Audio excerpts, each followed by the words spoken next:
Whether you have just earned your learner's permit or have a license to drive, there is one thing you are bound to see on both: the absolute worst photo you have ever taken.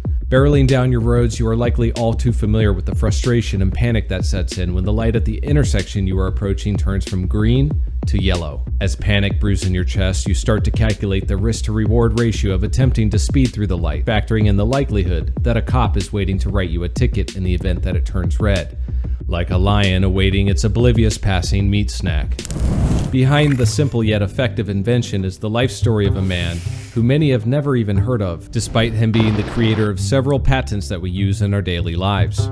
Like many of you, the thought had never crossed my mind that before the yellow light was introduced, there were only two possibilities while commuting: go and stop. The lack of warning about the shift from green to red at intersections during the early years of personal automobiles carrying fatal consequences.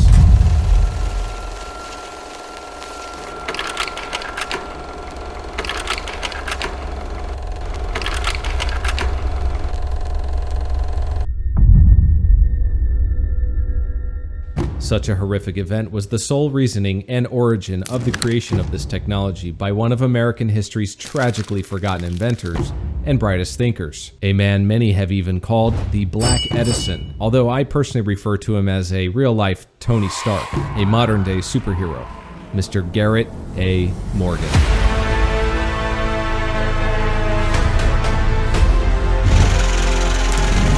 Some people throw themselves from the window, couldn't get out because the bodies were coming down. It was terrible.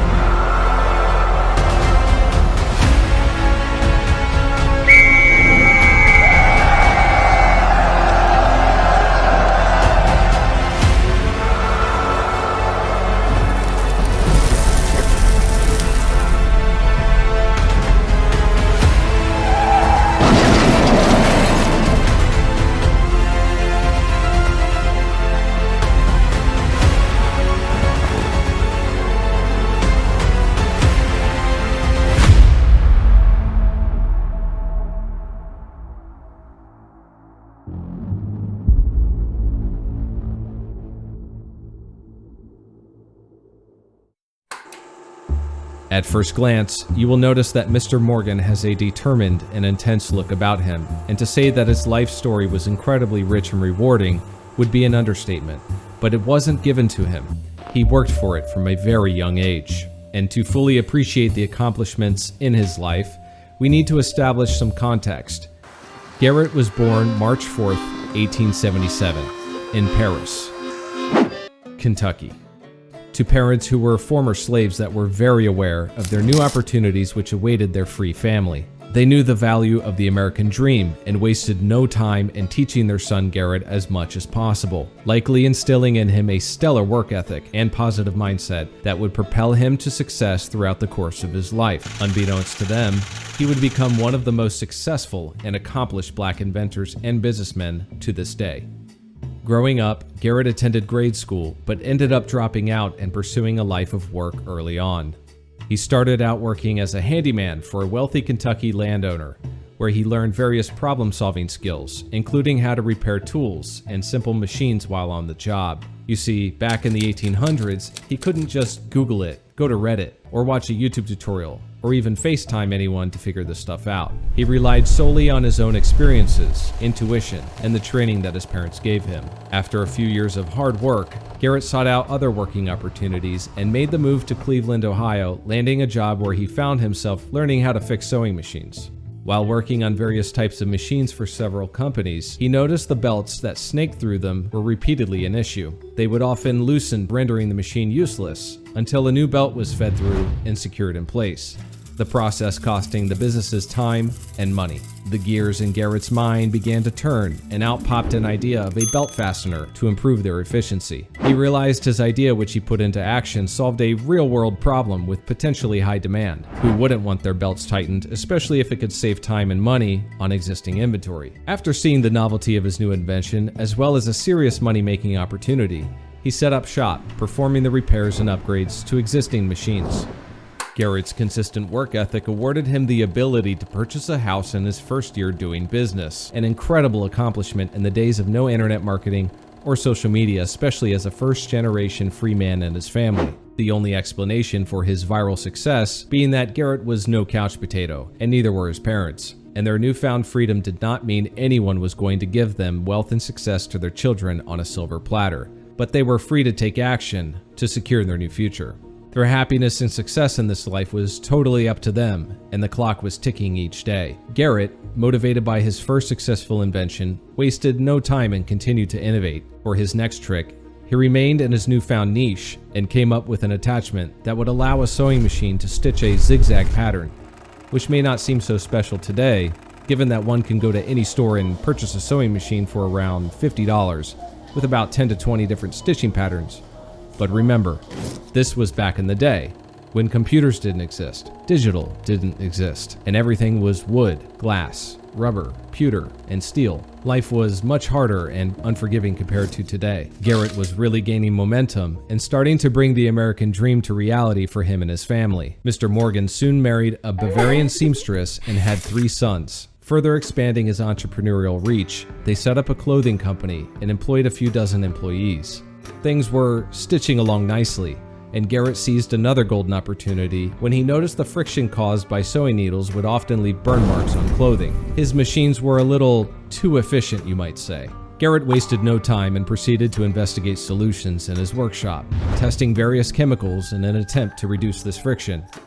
Eventually, he settled on a mixture to reduce the friction marks.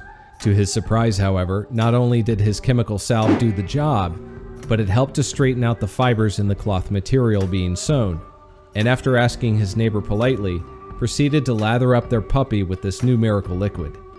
The dog quickly became an extremely aerodynamic specimen, to say the least. Seeing the initial success of this new product, he wasted no time in treating his own hair, which, being somewhat rough and wiry in texture, was immediately tamed and ready for a night out on the town. With his wife, of course. Garrett then established another successful company selling the magical hair cream with other complementary concoctions, effectively printing even more money than his parents could have ever thought possible. You really have to give it to them. Whatever they taught him, it obviously worked.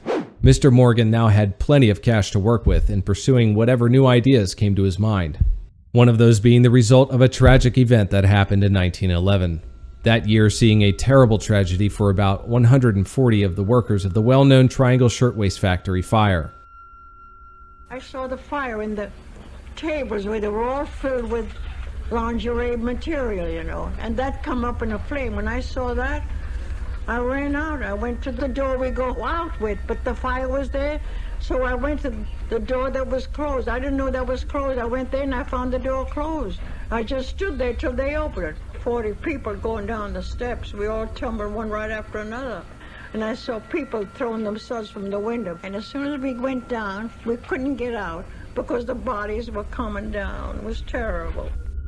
These individuals were wrapping up their shift at 4:45 p.m. when a rag bin suddenly produced an unquenchable flame, the manager scrambling to put it out with a fire hose. While everyone stared, eagerly awaiting the fire to be put out with that fire hose, nothing came out as the hose had been completely rotted and the valve rusted shut.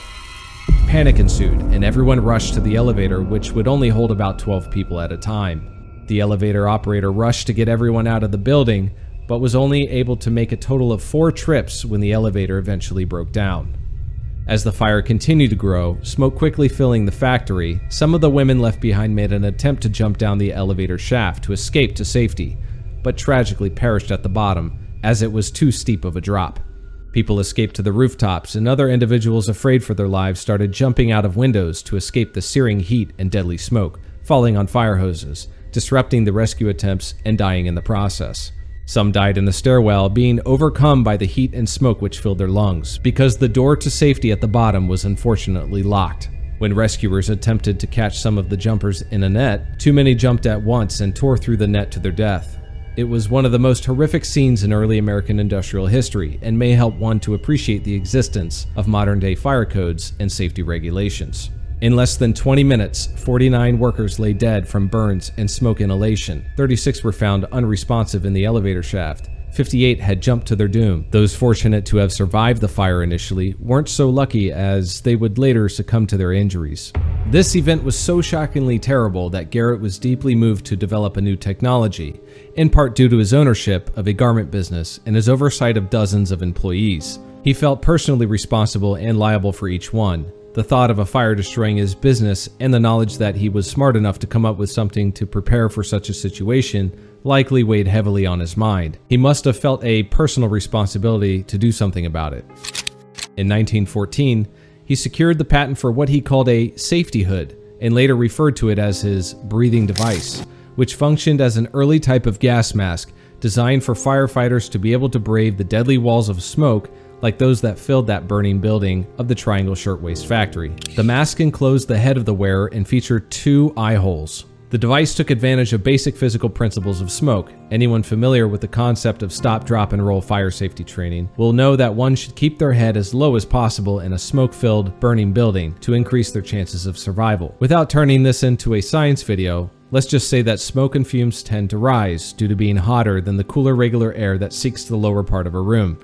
Garrett's mask involved the use of tubes that dangled near the floor, which acted like straws that the wearer could use to tap into more breathable air. The air would then be filtered through a wet sponge and voila, a chance to survive a burning building, at least for a few minutes more than one might have without the mask. Unfortunately for Garrett, it was a hard sell because of the fact that it had been invented and was being marketed by a black man. If this seems unfathomable to you, especially if you were born with Wi-Fi and are aware of the current politically charged environment of today, keep in mind that Garrett's parents were born and raised as slaves themselves, only enjoying their newfound freedom in the late 1800s, and segregation was common all the way up until about the 1960s in America. If you thought that Garrett was going to throw in the towel on this one, I would like to introduce you to the business concept of the pivot. Just like in basketball when heavily guarded, you realize the only way out of the situation is to pivot and break through the opposition, oftentimes passing the ball to a teammate. This is exactly what Garrett did when he failed to sell his life-saving device in the southern states. Garrett ingeniously hired a white actor to pretend to be the inventor and seller of his smoke-blocking headgear. Of course, folks wanted to see the mask in action, and Morgan was more than willing to put his personal safety on the line to do so, because he knew it actually worked. Seeing the risk of people not taking the interest in his demonstration if he were to be himself a black citizen, he pivoted once more and played the role of someone that people would be more willing to watch. It had to be something believable, a sort of lateral move, so to speak. This came in the form of a dark-skinned Canadian Walpole Island Indian character he created called Big Chief Mason.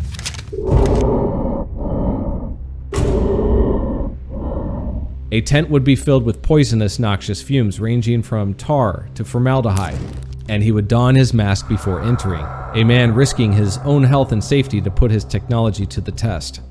A real-life Iron Man, or Batman, if you will. He would demonstrate its effectiveness even up to 20 minutes at a time.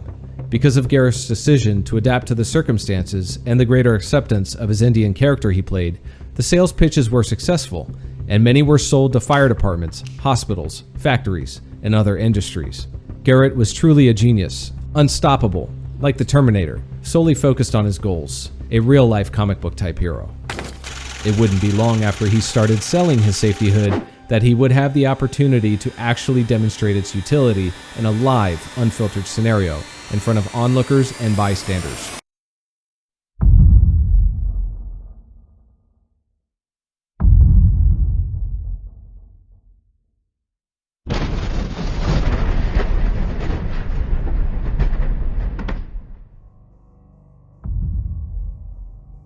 Two years after he secured his patent, Garrett Morgan learned of a devastating explosion that occurred under Lake Erie. The Waterworks Tunnel Disasters was the name given to a series of 6 accidents over a period of 12 years that ended up taking the lives of 58 men.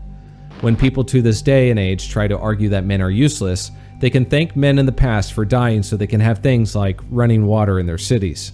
The men were busy constructing water intake tunnels for Cleveland's water system, but the project continually proved to be a hazardous and deadly endeavor. One day, while the workers were digging in a 10-foot wide tunnel, they managed to hit a pocket of natural gas. Although the initial cause of the explosion was unknown, experts suggest that anything from the lighting of a cigarette to a pickaxe hitting a rock could have triggered the explosion, instantly vaporizing 10 men on the spot. Shortly after, 10 additional men set up a rescue effort, but were quickly overcome by gas when they entered the tunnel to search for survivors and retrieve any bodies.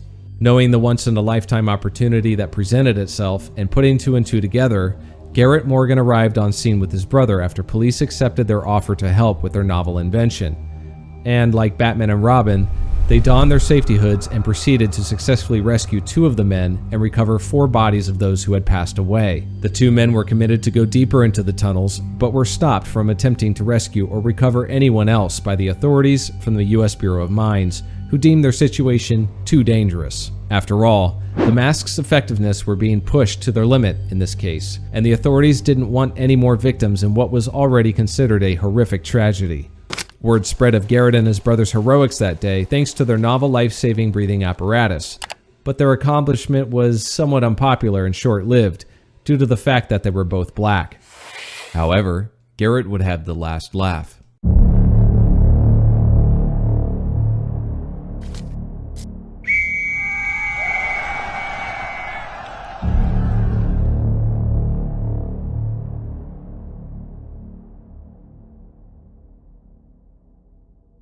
His safety hood became the prototype of which gas masks in World War I would be designed after. He managed to secure contracts for supplying the mask to various fire departments all across the nation, as well as to the U.S. Navy and the U.S. Army. He seized this massive business opportunity and incorporated the device, selling shares of the company for $10 each.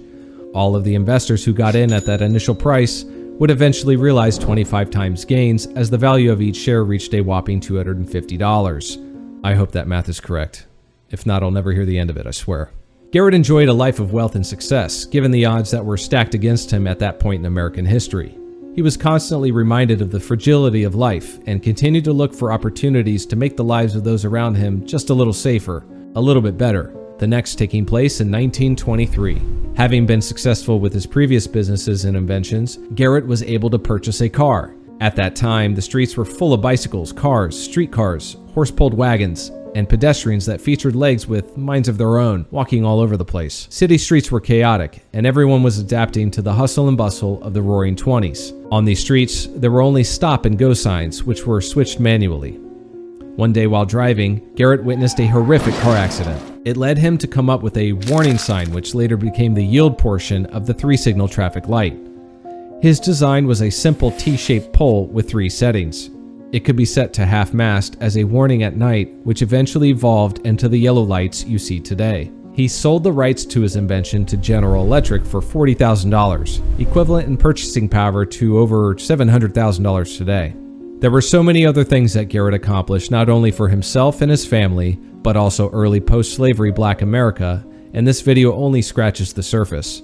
The man was a real living, breathing superhero of his day, and sought to maximize his potential during his short time on this earth.